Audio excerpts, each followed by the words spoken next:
Hey everybody, Lawrence here with 30 Basic Terrain, coming out with another one. Want to show you how to make by far what I consider the easiest D&D, EZD6, Pathfinder, BECMI monster you can possibly make. All you need is a hot glue gun and some paint, maybe a few other minor materials, but we'll go through that later in the video. But I want to show you how to make monsters out of hot glue. But before we get to that, I want to give a big shout out to my patrons, Dungeon Matron, Corel, and Mia Geek. You guys' help is always appreciated. I can't thank you enough. Alright guys, let's get to it. One of the things I want to do is I want to have some of these oozes, slimes, whatever, having like tendrils shooting out like they're reaching for a player. So I'm going to be using armatures made out of paper clips that are just bent to shape until the proper length I want. I'm going to drill a hole through these wooden bases I have, just so I can have somewhere to stick it and make it a little more secure to the base for durability. Use a little bit of super glue, stick it in, and then I'm going to hit it up with some zip kicker to get accelerator to get the super glue to dry right away. It's a pretty simple and easy way to go about it, and it works. And thank you, Meredith, over at Scattered Terrain, for the idea of using the paper clips. Now, a couple of them I want to be coming up like in a small wave, almost like they're trying to envelop part of the player. So I'm using some graphics medium chipboard here and cutting out some small triangles, and then I'm going to bend them to shape and then hot glue them in place. This is an idea that I saw from Wylock over at Wylock's Armory when he was doing his Tomb of Horrors build. He did a couple like this, but I figured, yeah, that'll work. Yeah, I can use that idea. But it's really quick and simple. Now, I want to take a bead of hot glue and run it down the entire length of each of the paper clips, and then basically twirl it around to try and get the hot glue to completely envelop the paper clip so none of the clip itself is showing through. You might have to add some additional hot glue later, but that's fine. And now with these like wave parts, I'm just going to envelop the entire thing in hot glue. Get around the top edge first, and then just run a few streams down the sides, the front and the back. Just completely cover it. And of course, there's going to be some that are just laying there in like puddles. But I don't want it to be just a puddle, so I'm actually putting out little streams here, as you can see, of hot glue.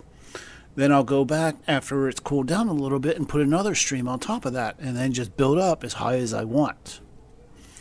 Somewhere in the way that the drip method would go, but this is going to have a lot more texture and cracks and crevices to it, but still look gooey and slimy.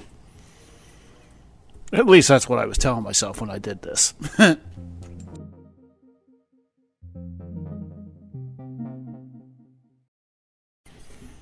Now, for the ones that are like waving up, I want to run a bunch of strands down it just to give it a little, because right now it's just a big wad of hot glue with no texture whatsoever. So I'm running streams of glue down the back and the front and using the tip to actually add some texture to it as well.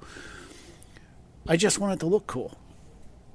And here I'm just trying to remove as many of the hot glue hairs as I can, because if you leave them on, they're going to show up once you paint.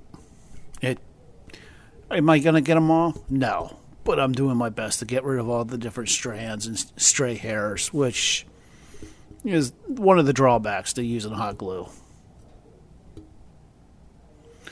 Now here, I want to add a little bit of extra something to some of them because, you know, it's a little kind of eh. So I'm adding a few streams and putting a couple bubbles on different ones, just to give it a little more visual interest. And to like these pseudopods, I thought they look, you know, okay, I got like a stream of hot glue there going, but they look kind of eh. So I decided to add little blobs onto the tendrils on the way down. Just Again, just to give it a little more visual interest and make it a little more interesting. Visually, that is.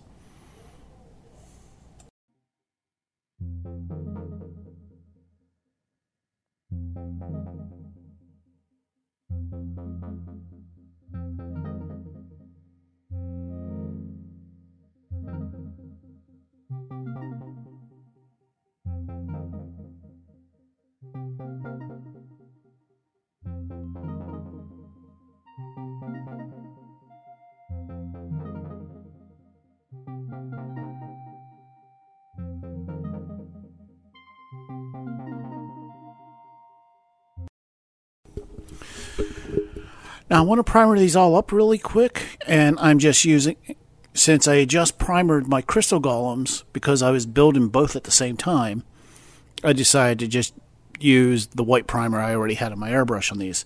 Now I did notice some beading on some of the hot glue because I did use two different brands of hot glue. I used Adtech hot glue, and then on my smaller hot glue gun I was using the Gorilla brand hot glue. Now on the Gorilla brand hot glue, it beaded up, so I'm thinking there might be some kind of silicone or something in the Gorilla brand or not, but I did my best, but it still beaded up. And I kind of looked at it, I was like, you know what, that looks kind of interesting. I think I'm just going to leave it as is without trying to overdo it too much.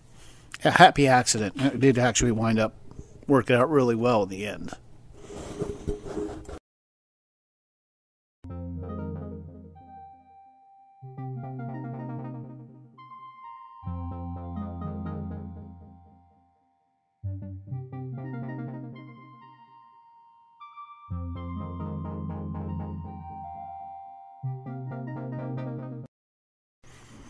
And here you can see that beading I was talking about, where it just wouldn't give full coverage on the one brand of hot glue. But again, I decided to go with it, and it wound up, to me personally, looking really well in the end. And of course, colors. For these, I decided just to go with a bunch of the speed paints that I have. For the yellow ones, I'm using Ancient Honey. For a yellow ochre or slime or grime, I don't know. But I'm actually really happy with how it turned out. So that's what I'm going with, at least for the yellow ones.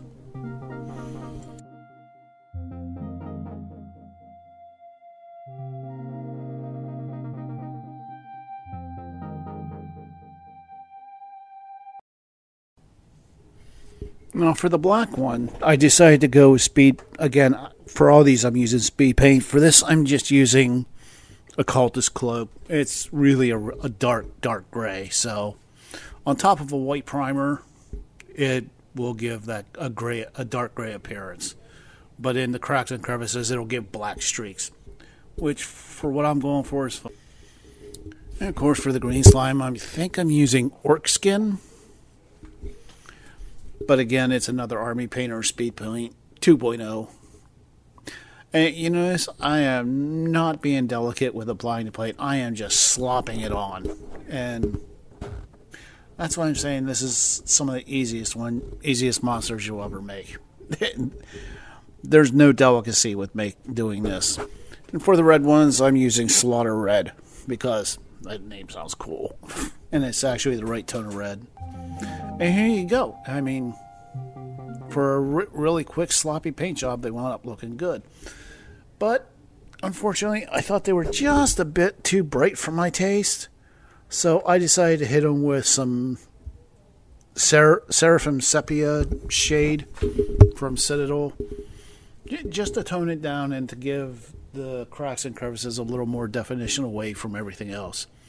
It's not going to tone it down too much, but for my personal preference, I just wanted to give everything a nice wash and everything, just to make everything pop just a tiny bit more.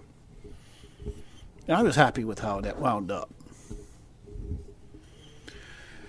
Of course, now normally with bases, I'll do like a sand texture or something, but for these, I didn't want to do that. I just wanted to leave the bases completely plain and then black everything out that wasn't the monster itself, just because these are colorful and bright, and I just wanted to make the monster itself be the only showcase in this and not the base itself.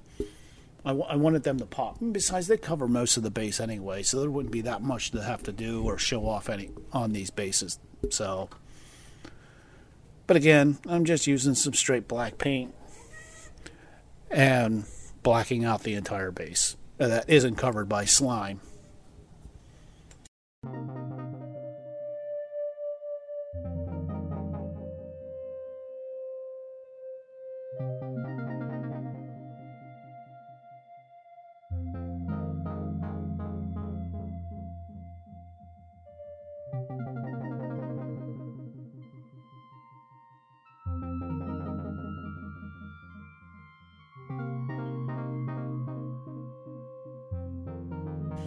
And as you can see here, blacking out the base really makes all the different colors pop really well. And these party members are going to have a bad day. Each different, type or color, whatever you want to do, it's going to look good, and they're really simple and really easy. I did these while I was waiting on stuff to dry for another build, the crystal golems. But I am so happy with how they turned out. I'm definitely going to... Hey everyone, if you made it this far, it means you watched it to the end. As always, I really appreciate it. If you liked the video, hit the thumbs up. If you want to see more, click subscribe. If you want to get a hold of me directly, you can through Discord. Link in the description. Like I said, this was a quick, fun little build that I did while I was actually building the crystal golems and I had dry time. So, it was quick, it was easy, and I am very happy with how they turned out. So I got 12 monsters, 12 different bases worth of slimes and molds and ochres ready to go for the tabletop. And it actually started by accident.